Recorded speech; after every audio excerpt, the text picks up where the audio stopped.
Kita lanjut lagi cerita dari episode sebelumnya. Kali ini masih dari sudut pandang Franz, sang komandan kesatria terkuat dan juga tertinggi dari Ordo Zero Night Order. Di mana di dalam dialognya, Franz pun kini kembali berkata, di tengah kekacauan ini, Franz tahu mereka tak bisa mengabaikan kasus penculikan yang dilaporkan. Wilayah pinggiran seperti distrik terlantar sudah lama diawasi, namun hilangnya penduduk dalam jumlah besar, terutama dari kalangan siswa Akademi Sihir Zebrudia, jelas bukan insiden biasa. Lebih buruk lagi, para pengajar pun turut hilang. Tanah tempat ibu kota berdiri menyimpan sejarah panjang. Meskipun Treasure Vault tipe kuil telah dipendam di dalam tanah selama berabad-abad lalu, tapi faktanya struktur ley line di bawah tanah tetap aktif, terus memompa mana material dalam jumlah masif. Justru karena aliran ley line itulah ibu kota sengaja dipindahkan ke lokasi ini untuk menstabilkan dan menyebar mana material melalui populasi yang padat, mencegah akumulasi energi berlebihan. Strategi itu telah berhasil selama 1000 tahun lebih. Namun kini keyakinan itu mulai goyah karena banyaknya kejanggalan baru yang muncul tepat di dalam ibu kota negara Zebrudia. Berdasarkan hal itu, Franz pun sempat menanyakan kabar terbaru kepada Putri Selin tentang kondisi mana material. Informasi yang dibawa oleh Putri Selin menunjukkan bahwa Wall 3, struktur raksasa yang mengatur aliran mana material, masih berfungsi normal. Bahkan laporan terbaru menunjukkan bahwa aliran mana yang sempat melonjak kini mulai stabil. Yang artinya, insiden di dalam ibu kota negara saat ini tidak ada kaitannya dengan Yggdra. Gara-gara itulah, Franz pun jadi semakin pusing dan juga bertanya kepada dirinya sendiri. Yaitu, jika semuanya terlihat baik-baik saja, maka dari mana datangnya gangguan ini? Franz pun merenung sambil menatap kembali laporan tentang para korban. Jika memang benar sebuah treasure vault telah muncul, maka korban seharusnya jauh lebih banyak. Dugaan awal mengarah pada kemungkinan bahwa treasure vault tipe kuil itu masih ada, tidak mati sepenuhnya, dan juga tersembunyi di tempat yang belum dijangkau. Dengan kata lain, menurut prediksi dari Franz, gudang harta karun Star Shrine Temple yang dulu pernah diselesaikan oleh Solis Rodin kemungkinan sekarang masih aktif. Dan setelah dia meneliti lebih jauh, maka dia pun bisa menyimpulkan bahwa untuk saat ini Akademi Sihir menjadi kandidat lokasi yang paling mencurigakan. Bisa saja lokasi Treasure Vault Star Shrine Temple terletak di dekat lokasi Akademi Sihir. Namun, jika pihak Akademi telah menyelidikinya dan tak menemukan apa-apa, maka pencarian harus diperluas keluar area itu. Masalahnya, ibu kota terlalu luas dan dipenuhi oleh lautan manusia. Dengan kondisi saat ini di mana jumlah personel sangat terbatas, mencari satu titik keberadaan Treasure Vault di seluruh penjuru ibu kota bukanlah tugas yang mudah. Mungkin mereka bisa mempersempit pencarian dengan mengumpulkan dan menganalisis informasi terkait para korban. Franz menggaruk kepalanya dengan frustasi sambil berkata seperti ini kepada kita. Sungguh, akhir-akhir ini hanya ada kejadian yang tidak pernah terjadi sebelumnya. Lalu ucapan dari Franz langsung disambung oleh salah satu bawahannya. Kalau begitu, haruskah kita meminta bantuan pada Thousand Tricks? Mata Franz terbelalak, emosi seketika langsung memuncak, dan wajahnya kini berubah menjadi merah. Seakan-akan dia ingin berteriak sekuat tenaga, namun dia sadar dia tidak bisa melakukan itu. Di momen tersebut, Franz pun langsung berkata, "Hah? Apa? Meminta bantuan pada Thousand Tricks?" "Tidak, aku menolaknya mentah-mentah. Dalam kasus pengawalan yang mulia atau urusan dengan Yggdra, terpaksa kita menggunakan orang itu. Tapi ini adalah masalah internal Zebrudia. Lagi pula, kalau kita terus-terusan meminta bantuan pria itu, wibawa kekaisaran akan runtuh. Selain itu, Thousand Tricks adalah tipe orang yang selalu berbuat hal-hal di luar dugaan. Bahkan saat ini saja, separuh dari fungsi utama asosiasi penjelajahan masih lumpuh karena tindakannya yang kelewat batas setelah menjatuhkan satu negara berteknologi tinggi. Jadi, tidak mungkin mereka membiarkan pria itu berbuat sesuka hatinya lagi." Franz sendiri sudah cukup sering dibuat kewalahan oleh pria itu. Ia tahu bahwa kehilangan ketenangan adalah tindakan bodoh, tetapi ia tidak bisa menahan suaranya yang semakin berat.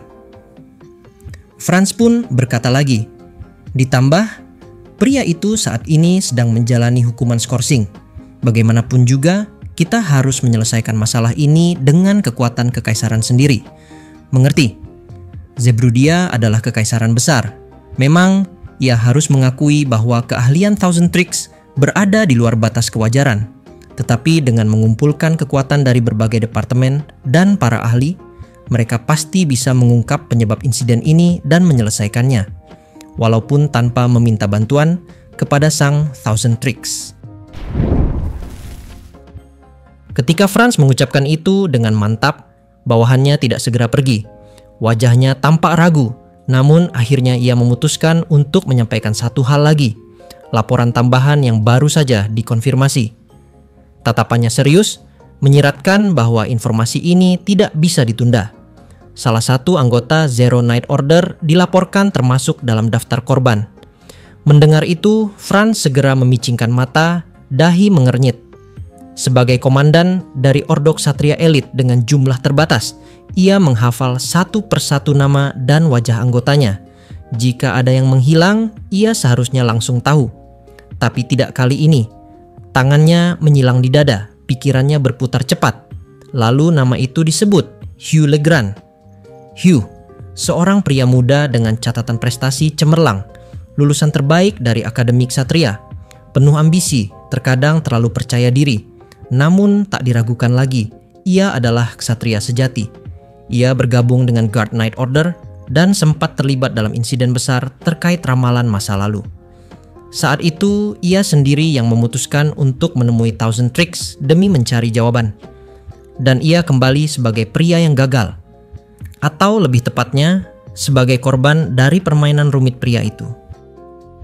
Nama itu, yang seharusnya mudah teringat, terasa asing di telinga Franz, seolah telah terhapus dari benaknya. Bukan karena ia lalai, tapi karena ada sesuatu yang mengaburkan ingatannya, sesuatu yang tidak wajar. Dan kini, semuanya menjadi masuk akal. Inilah alasan mengapa peristiwa ini disebut penculikan mistis. Perasaan asing itu, kekosongan dalam memori yang seharusnya tidak ada. Itulah yang membuat kasus ini jauh lebih berbahaya daripada sekadar penculikan biasa, menghilangkan seseorang tanpa seorang pun menyadarinya. Jika itu bukan perbuatan dewa, lalu apa? Menurut laporan, sebelum menghilang, Hugh sedang menyelidiki sebuah rumor, tapi tak ada satupun dari rekan-rekannya yang tahu persis rumor apa yang ia kejar.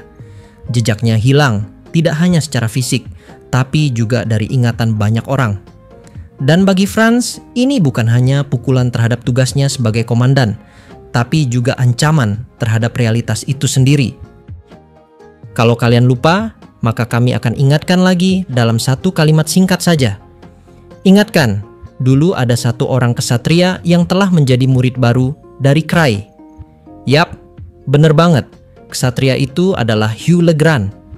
Dulu dia sempat disuruh oleh Krai buat cari relik sendirian, menuju ke dalam gudang harta karun.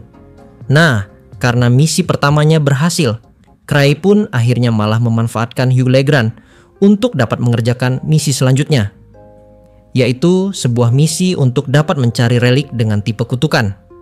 Sayangnya di misi kedua ini, Hugh Legrand sama sekali belum pernah kembali, dan setelah Ordo Zero Night Order sudah mendapatkan laporan, mereka pun akhirnya baru sadar bahwa satu orang anggota ksatria muda terhebatnya kini sudah hilang selama lebih dari berbulan-bulan, tanpa ada satupun orang yang menyadarinya.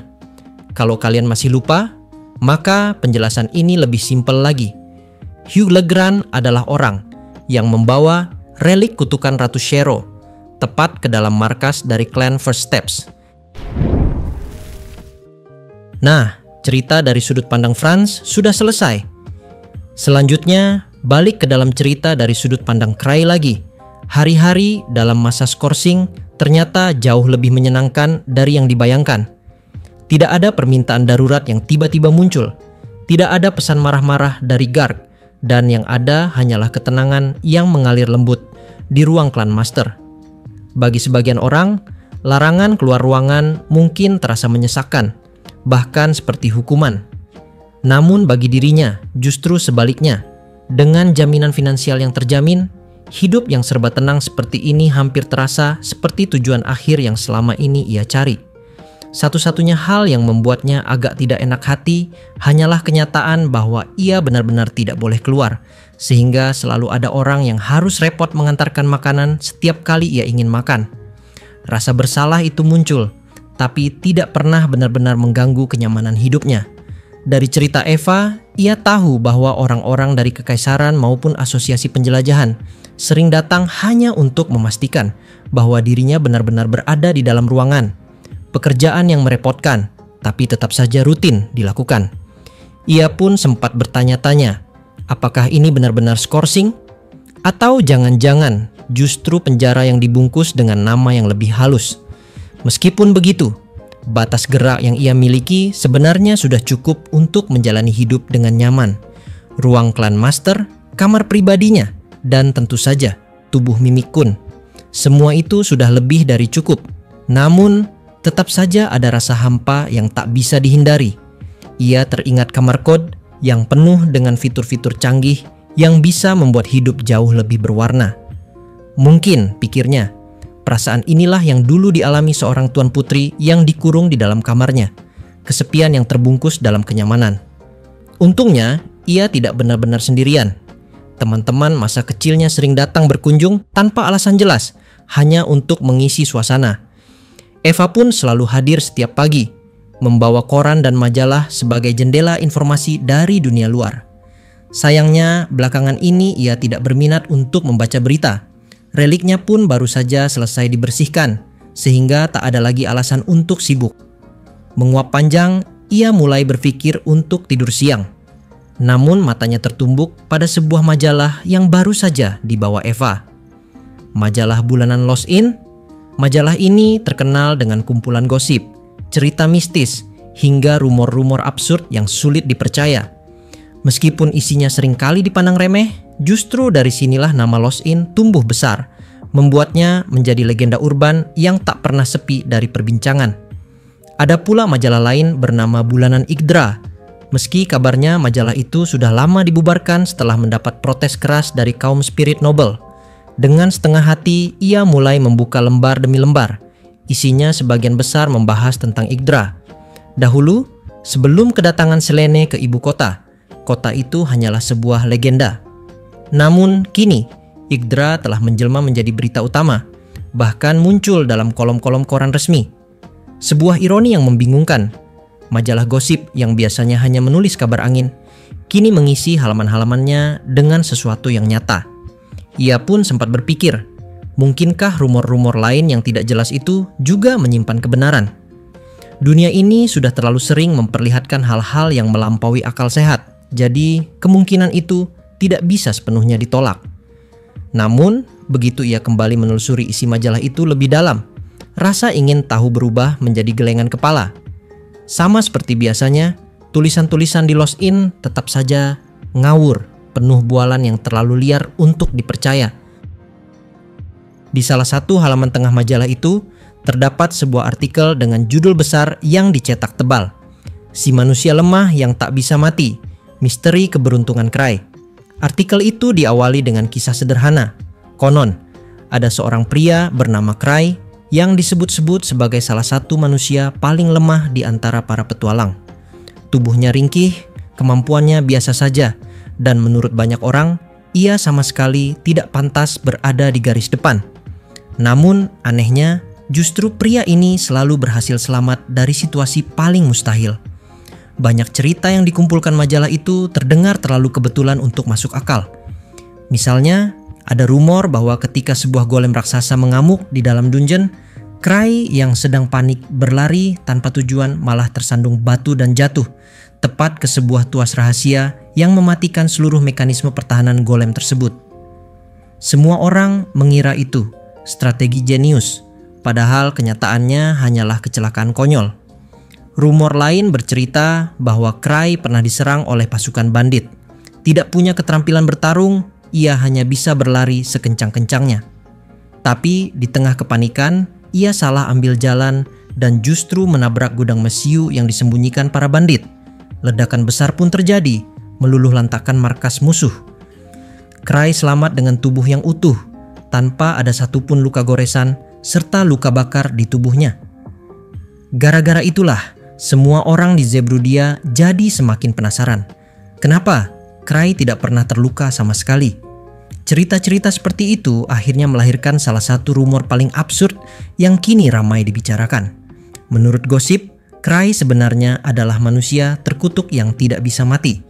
Dunia sendiri seakan selalu berkonspirasi untuk menyelamatkannya, entah dengan cara paling aneh atau paling kebetulan.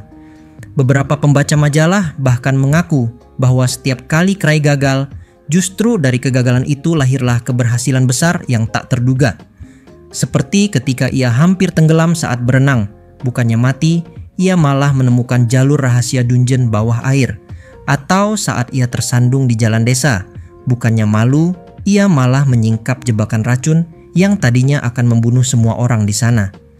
Manusia paling lemah yang bisa melakukan segalanya, begitu tulisan majalah itu menyimpulkan. Tapi kalimat itu segera diikuti catatan kecil yang nyeleneh. Di halaman itu tertulis, atau jangan-jangan dia hanya orang ceroboh yang sangat beruntung. Salah paham pun semakin meluas. Ada yang benar-benar percaya bahwa Cry adalah makhluk abadi. Ada pula yang menertawakan cerita itu sebagai gosip konyol. Namun di balik semua rumor, satu hal yang jelas, nama Cry semakin terkenal. Bukan karena kekuatannya, melainkan karena keberuntungan absurd yang tak pernah masuk akal. Ditambah, hal itu semakin diperkuat dengan kepulangannya akhir-akhir ini dari sebuah negara terbang yang disebut dengan nama Code Fortress. Oh iya, buku majalah Lost In ini dibuat berdasarkan dari semua rumor yang beredar di dunia, khususnya di dalam negara Zerbrudia. Jadi, secara tidak langsung, isi buku ini adalah pandangan tentang semua orang, tepat kepada Cry. Cerita dari rumor itu belum selesai cuy. Di video berikutnya, rumor-rumor pun semakin absurd, bahkan terdengar seperti buku biografi dari seorang Cry. Jadi, buat yang masih penasaran, kita lanjut pada video besok.